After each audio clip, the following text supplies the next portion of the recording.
Hi, everybody. This is Andy Flaherty, Director of English Education, and I'm reporting to you all from Chicago. And I wanted to update all of our schools, coordinators, and students that we've decided to combine our spoken word and poetry competitions this year. And the theme is Pandemic Poems, a Survival Guide.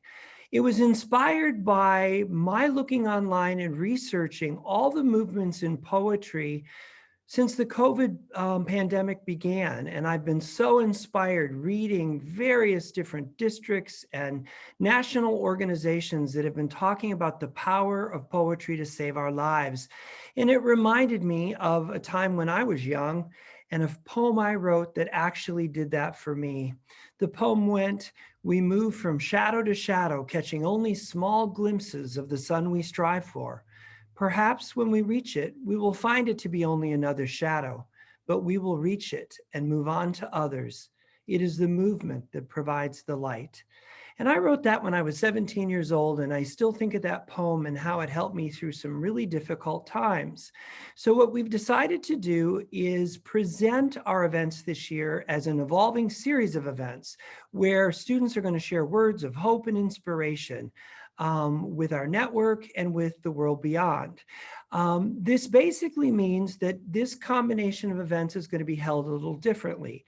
All students throughout the network who are participating in the spoken word event will be required to attend a writing workshop to build ideas and share with us and work on their poems virtually. And in addition, they will participate in a series of slam poetry events, which will be like mini auditions for the actual event, because we're not sure whether the event will take place live or will be held virtually.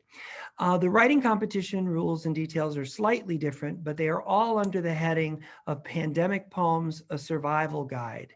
Now, these poems don't have to be about COVID specifically or about the pandemic, but about the difficult things students are facing as they survive this transition to the virtual world of teaching and learning. So I wanted to share one last poem that I found that really inspired me to think about this ability of words to help. And this was written by an emergency room nurse. And it says, "I heard that in another life, she too journeyed through a storm, a kind of curse, with the ocean rising darkly around her, fierce with cold and no resting place, only the frozen rocks that tore her feet, the light on her shoulders, and no cure there but to wait it out. If while I'm gone, your fever comes down, if the small salt-laden shapes of her song appear to you as a first glimmer of earth light, follow the sweet, hopeful voice of that landing. She will keep you safe beneath her wing." And I thought that was just an inspiring poem of the human connection between the nurse and a patient that she didn't know until she ended up in her emergency room. So with that spirit in mind, we're going to launch this event.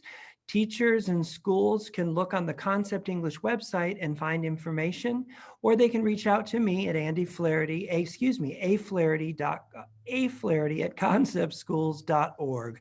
I would love to hear from you, and I look forward to this exciting new way of approaching our language events.